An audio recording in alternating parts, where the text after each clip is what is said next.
फकीरों की महिमा। बहुत समय से ये एपिसोड आ रहे हैं। फकीरों की महिमा, एक से एक दिग्गज फकीर हुए दुनिया में। हिंदुस्तान के इतिहास में कई फकीर हुए। कई फकीरों ने अपनी फकीरी के जलवे दिखाए। दुनिया हैरान हो गई उन फकीरों के जलवे देखकर, किस तरह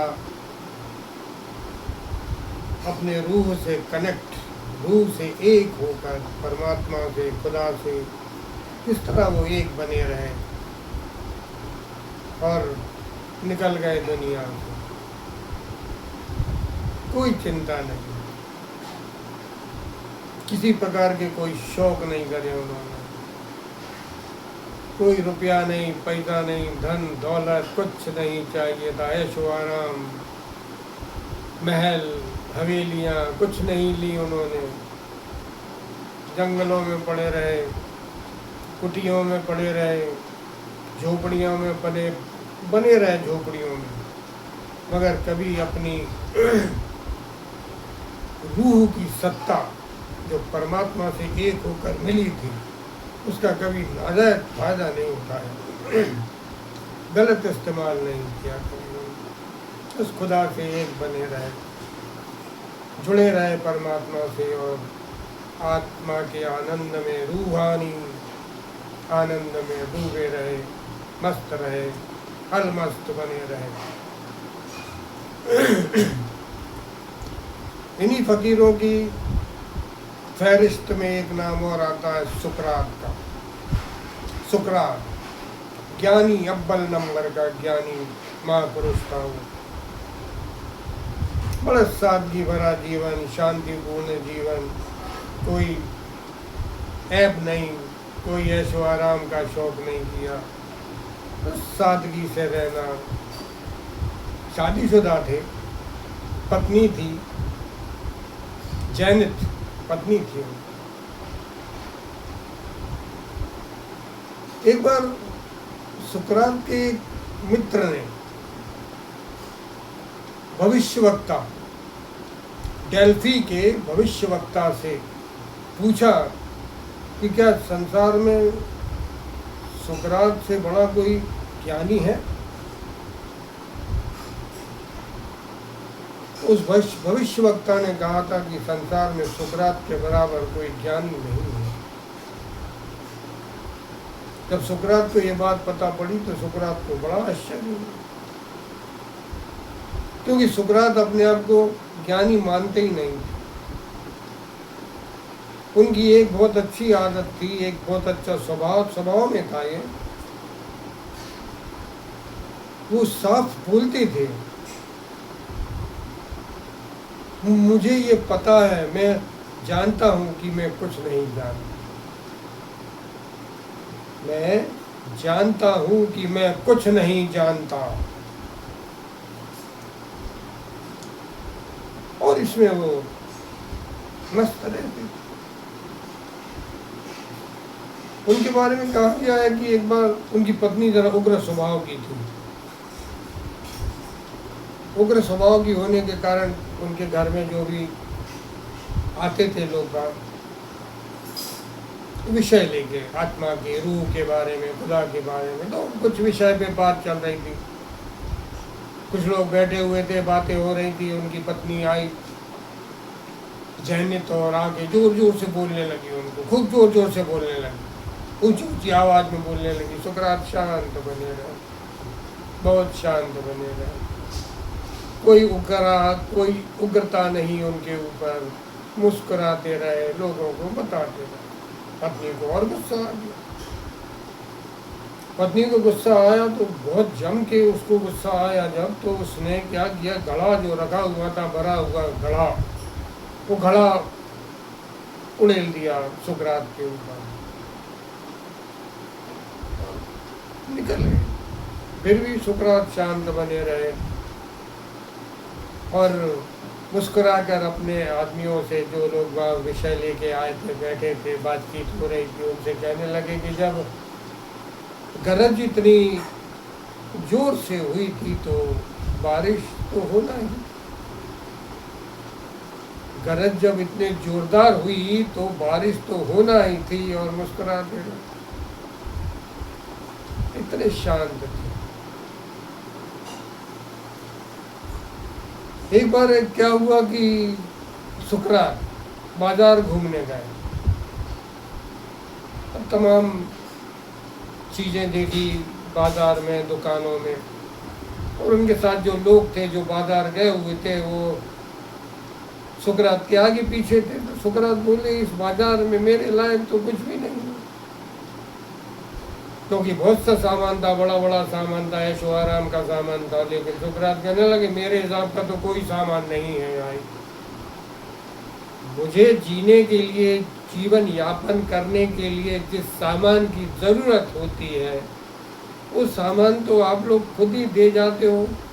जीवन यापन हो जा रहा है मेरा, मुझे इन सामानों की ज़रूरत नहीं है। और मेरा ऐसा मानना है कि भौतिक सामान से आदमी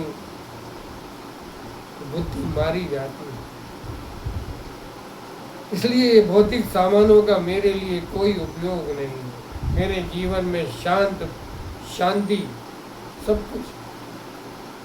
और मन जितना शांत रहेगा उतना आप आनंद में रहोगे, ऐसा उनका मानना था। तो बाजार से घूम के आ गए, अपने कुछ सामान खरीदा नहीं, कुछ सामान लिया नहीं। उनके साथी भी वो जानते थे सुकरात के स्वभाव को कि वो ज्ञानी है, महाज्ञानी। इस तरह सुकरात का अपना जीवन था, बड़ा शालीन जीवन था परमात्मा की राह में, खुदा की राह में। लेकिन एक बार हुआ क्या कि एथेंस के, क्योंकि वो सुकरात एथेंस के रहने वाले थे और एथेंस में रहते रहते सारा जीवन बिता दिया उन्होंने, तो उनको युवाओं को भ्रमित करने, भड़काने कह लो, भ्रमित करने के लिए और देवी देवताओं के अनादर करने में मृत्युदंड दे दिया गया उनको। सुकरात ने मुस्कुराते हुए स्वीकार कर लिया। भले ही अदालत का गलत फैसला था, लेकिन गलत फैसले को भी उन्होंने स्वीकार लिया। तो उनके जो शिष्य लोग थे वो और सजा सुनाई, मृत्युदंड दिया और जेल में डाल दिया। उनके शिष्य मिलने जाते थे उनको, तो वो शिष्य उनसे बोलते थे कि प्रभु, मालिक, मौका है, भाग जाओ यार।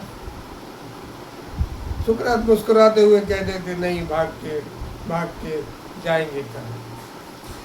यहाँ तक कि उनके शिष्यों ने जेलर को रिश्वत देने की भी व्यवस्था कर ली कि जेलर को रिश्वत दे दें और सुकरात को निकाल ले बाहर जेल। सुकरात ने उसको भी मना कर दिया कि नहीं, ऐसा गलत काम नहीं करना। जिस एथेंस में मैं शासन की हर बात मानता आया हूँ, तो शासन के इस गलत फैसले पर अब मैं गलत काम तो नहीं करूँगा। गलत काम मैं क्यों करूँ? और सुकरात शिष्यों को समझाते थे कि घबराओ मत, मौत किसी की नहीं होती, मरता कोई नहीं है, रूह अजन्मा है, रूह अजर है, अमर है, अविनाशी है, शाश्वत है, सत्य है, शुद्ध है, बुद्ध है, नित्य है, नूतन है, नवीन है। घबराओ मत, कोई मौत से मत डरिए, किसी को मौत से डरने की कोई ज़रूरत नहीं है। सब आनंद में रहो, खुदा की याद में रहो। और कहते हैं कि सुकरात को मृत्यु दंड भी कैसा दिया? विष पान करने को बोला।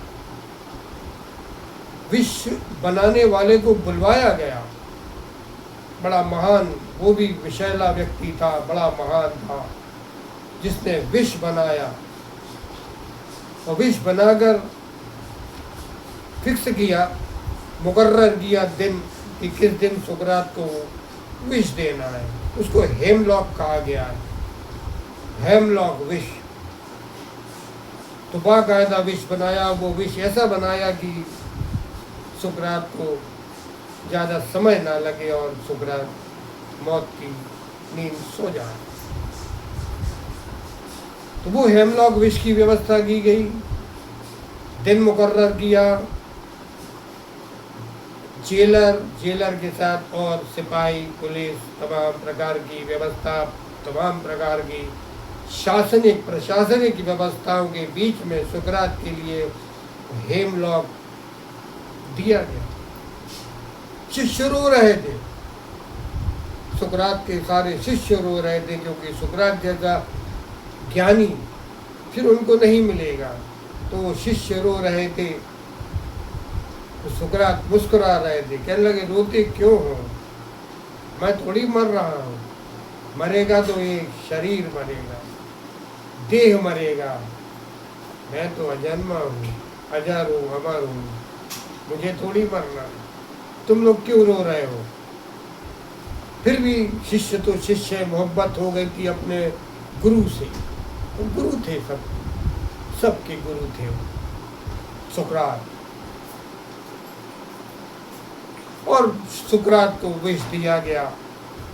सुकरात ने खुदा को याद किया, मालिक के लिए अदब से सर नवाया। और उसके बाद सुकरात ने